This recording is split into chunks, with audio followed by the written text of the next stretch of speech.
Veliyath joins us now. So, Porinju, what should we start with? Mood point in small and mid-cap stocks, or how was your European holiday? The holiday was great, Nikunj. Thank you for that. Um, See, these kind of sell-offs and, as Ajay told, the harsh markets, it's not very unusual to Indian investors. But it is true that, the short-term investors or the trading community gets, more damage when such things happen. If you remember the 2016, the first quarter, the January, February, March, we had almost a similar kind of situation. But that time, even the Nifty and Sensex were going down almost in tandem with the mid caps and, small caps in general. Maybe this time it's more harsh that way. See, everybody will agree. Markets had some excesses, going by the November, December, January kind of movements in the small and mid caps. A lot of them were being operated. In many of them, company managements were very actively involved. They all wanted a better price for the QIPs. There are all kind of stocks in India. But I am seeing the positive side of it. The Indian households, they have just started investing in equities. We are a country, anybody will agree, we are very highly under invested in equities as an asset class. Indians were always taking refuge in the tangible assets like the land or the real estate assets, the gold, and at the best, the fixed deposits. I think there is a small interruption to that kind of investing culture in India. Basically, one of the main attributes to that is the major reforms happening in this country, and which we always used to discuss. In the good markets, we used to talk about the transformation of the economy from black to white and from unorganized to organized. See, when the markets goes down by 100, 200 points or 500 points, people forget all those positives for Indian economy. All is well in India, in Indian economy, but this uptrends and downtrends, it's cyclic, it happens. So there is, in the uptrend, there are excesses happening. The same thing happens when it goes down also. So people have got a tendency to sell in a declining market. Always there will be experts or amateurs talking that markets will go down further. Even at the bottom, that will be the talk. So I feel this is a wonderful opportunity for new money, new investors to invest in some of India's great businesses in the mid cap and small caps. Porinju, your newsletter to your shareholders made quite a wave, and I quite admire the fact that you've come out and said that, look, the selling in the mid and the small cap space has been excruciating and there is nothing you're doing right now. So what should be an advice to someone who has actually lost 15, 20, 25% in small and mid cap stocks? I mean, is it time to just get out, take that pain, or stay put a year from now, maybe 12 months from 18 months from now, this markets would be higher and good quality mid cap stocks, the party is not over, that this is a downturn and eventually they'll recover? First of all, Nikunj, I don't believe that investors in India has lost money. No investor in India have lost money. I can assure you that. See, this kind of market trends, it happens once in a while. It's not unusual in India. We have seen it many times. Now I am doing portfolio management in the last 15 years. And all the while, we have been highly mostly into the mid cap and some large small cap stocks in portfolio management. And still we have a wonderful track record of performance for the 15 years. This is happening to every true investor in this country. And at some point of time, see, in 2008-9 it happened. Markets went down by around 50%. Portfolios, even of great value investors also might have lost 25, 30, 40% in the values. So that doesn't mean they lost money. Who lost money? Who have been trading or gambling in the market with the leveraged positions? They have to square it off at certain levels. They lose money. So it is wrong to say investors lost money. So that is the first myth which I want to break. Investors who invested just before the crash in 2008 also have made money in this market. If they were prudent enough, and if it was a rational investment what they made, and they had the patience at the lower levels when markets crashed. Now, when markets goes down and decline and crash, the prices go irrational. See, that's why I tweeted today, lower the price, higher the value. And vice versa. This is the real important thing every investor should remember. And nothing has gone wrong in this country, believe me. It is a case, Porinju. Good morning. I think the worry is really the pace of the fall and how it started with the broader market. It's not really come in because of any local or global triggers. Oil is a bit of a worry, but that would impact the economy as a whole and have a spillover impact on the markets across the board, not just mid caps and small caps. So how much more pain do you think there is? As you pointed out, in the past, we've seen falls to the tune of 50-odd%. This month itself, it's been a case of sell in May and go away, but sell only mid caps in May and go away. How much more do you think are we likely to see? Yeah, again, what I'm trying to do, there is no pain for investing community. The pain is for traders. So selling in May or kind of things are applicable only to traders. Please understand this. There is a huge difference between investing and trading. So this whatever the market talk, see when things goes down, when the market's in a downswing, when people the traders lose money, always the negatives pop up. It can be crude oil price, it can be some other geopolitical issues, or it can be some global. People can talk about Trump or North Korea. All these kind of things pop up. But market. This has been always there in the in the world, in the country, in the economy. Every year in the last maybe 200 years. Still, equity investors have been creating huge wealth, outperforming all other asset class in the world, in India. So I think, see, when things are bad, when everybody is discussing negative, when people talk about, further downside, further pain, how much further pain, all this kind of, these phrases itself is wrong. And actually, the media using these phrases create more panic among the investing community. It is actually, what we should understand. We are talking about an asset class, equity, the ownership in Indian companies, India's listed companies, to be precise. We have around over 5,000 companies listed in Indian stock markets. Out of that, around 2,600, 700, they are traded on a daily basis. Some of them, maybe I would say there are something like, out of these 2,500, 600 companies, maybe around 1,500 companies are real companies. The remaining are fraud or bogus or I would say a lot of low class companies, which some of them do not have any business model. Still, they are listed and traded. So I will bring it down to say 800 companies in India, which are investable quality with some kind of a business model, a worthy business model, and which are relevant going forward in the Indian economy and for Indians' consumption. We have 800 companies.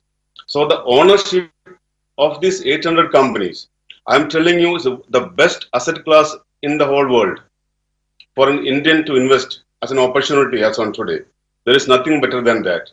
And today, after some of the stocks have fallen very in a bad way, very in a sharp manner because of talking of all these kind of negatives, it's a wonderful opportunity.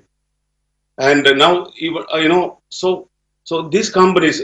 Please understand about the opportunity. Let's talk about the opportunity. It is a wonderful opportunity. So, given your letter to shareholders that you're committed to building on their investments, what is it that you would buy in this market? What quality mid caps do you think are in the value zone, even though the prices have come down, as you pointed out? What quality means? I may buy low quality mid caps and high quality mid caps. I have no restriction, there is no constraint. We can buy all kind of stocks. Everything has got a price. Everything has got a value. And the value is what, determining the value is the whole thing in the stock market expertise or the equity investing expertise. So that way, that's why I'm telling you, I brought down this number to say 800 companies with quality, investable quality, 800 companies. So this quality is again a misused, word in the market. What is the quality? The quality could be regarding the management quality or the business model or the balance sheet quality. Which quality people talk about? So there can be an amazing company. I used to talk, some time back about chore companies. And a lot of people have been trolling me with that. I still hold my view. India, it's a very special opportunity to buy some chore companies which are turning around in their attitude. And it is happening. I have been talking this the last 3 years. And a lot of such chore companies, what I had in mind, they have become multi-baggers already. And that opportunity still continues. So this quality and all what we talk, it depends. How do you see? How do you look at the company, the stock, and the value? So I think among these 800 companies, you have to be smart enough to choose your stock using the common sense approach, the value and the price. Fair point. You rightly said that if you are a buyer and if what you wanted to buy, if price of that merchandise has come down, you should actually be happy. And I think that is the biggest truism which we need to remind our viewers, that equity as an asset class will be volatile. It's an auction market, prices will change, but when prices go lower for a business which you wanted to buy 2 days ago, you should be happy because prices have come down. So what I want to know and what I want to understand is that post numbers and after the recent run up, have you identified something new? Are you adding more to your existing holdings? Are you of the view that, look, it's time to reorient my portfolio because markets have corrected, I need to realign? So have you made any significant changes in your approach, portfolio or stocks which you currently own? See, by the December, January, I don't know, a lot of people have noticed that we have been buying into some larger company. The so-called high quality stocks means, I still differ with that definition. With the higher P's, with the more margin of safety.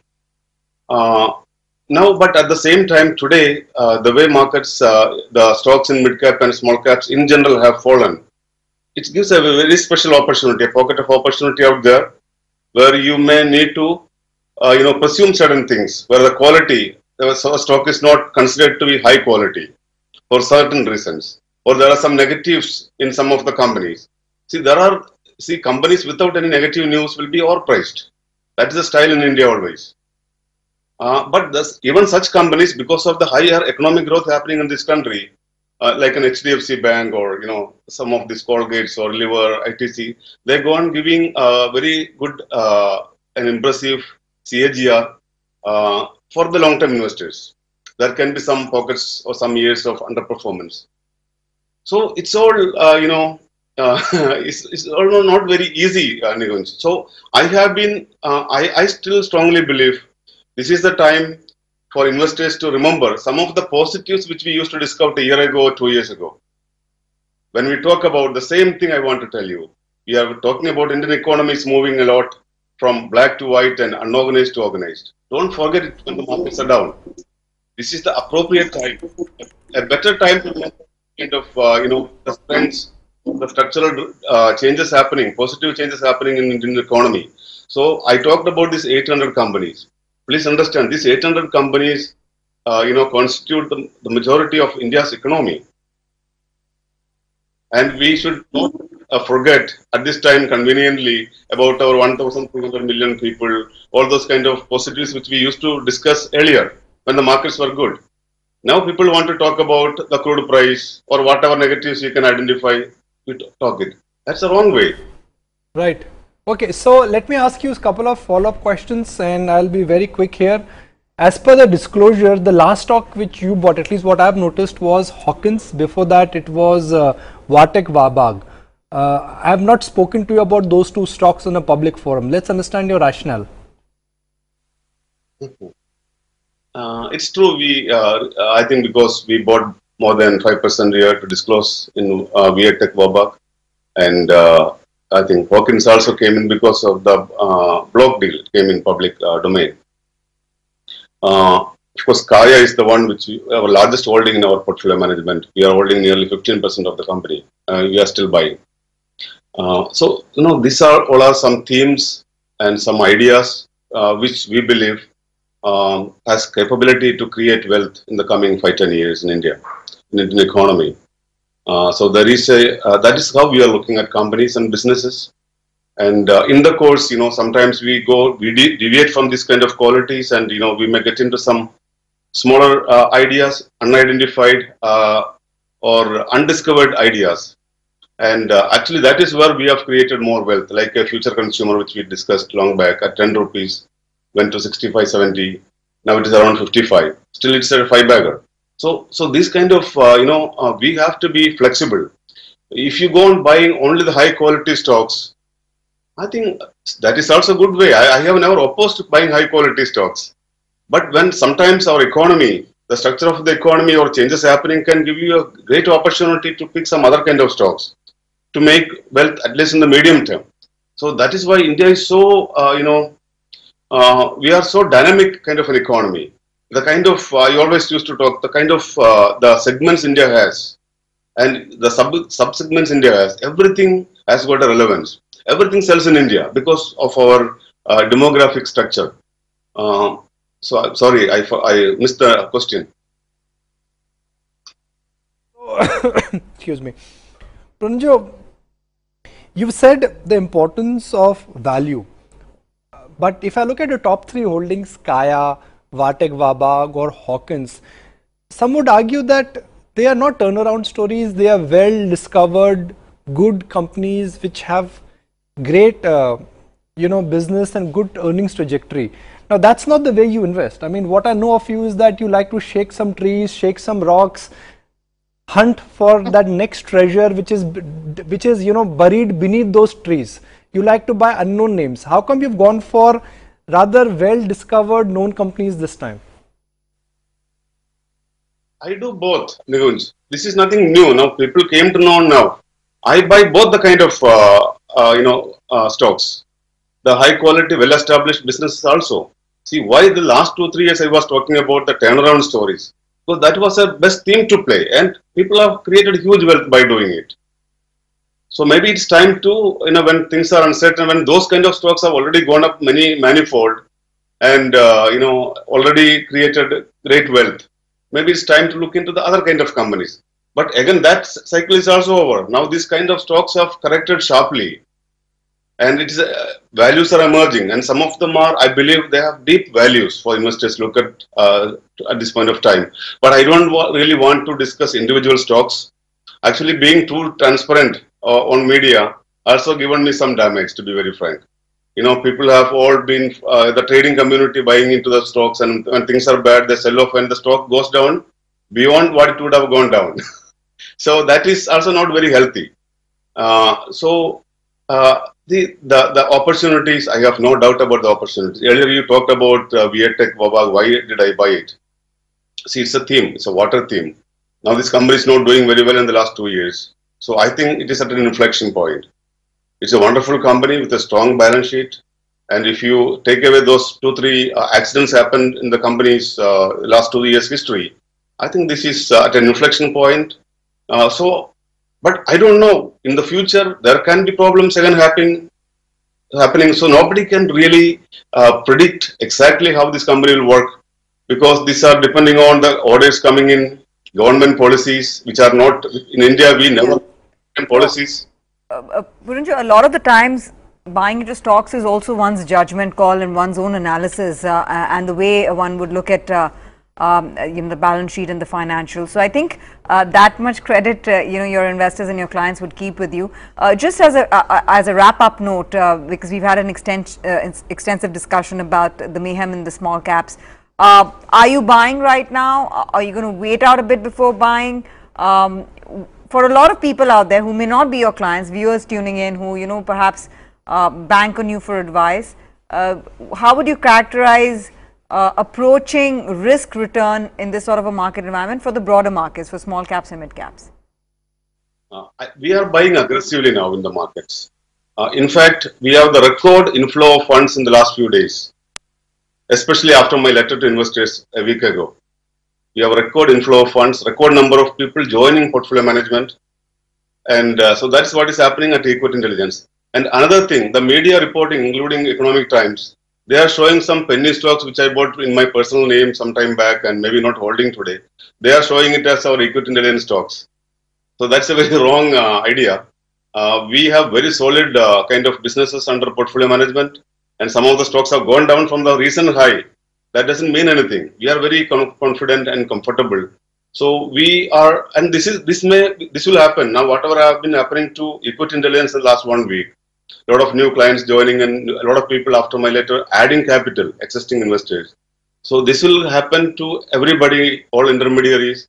And as far as the money flow is concerned, now SIPs, I don't think it has gone down much other than some small marginal decline in the monthly collection of SIP around 6,000-7,000 crores. So this will also intensify once that confidence comes back. See, a lot of amateurs in the market, they are talking, don't look at the market till 2019 elections. In such a way, we get elections every, once in 25 years. See, elections happens very often. And I think there's some 6, 7, 8 elections coming up in the before the, and including the general elections in 2019. So elections is good because that shows that we are still a democracy. Right. Negatively. Right. No, Porinju, we've had a great conversation with you. Thanks very much. I think as long as you're transparent and open with your clients and viewers at large, the conviction will be with the approach that you follow in the markets and to investing. Thanks very much once again for joining in.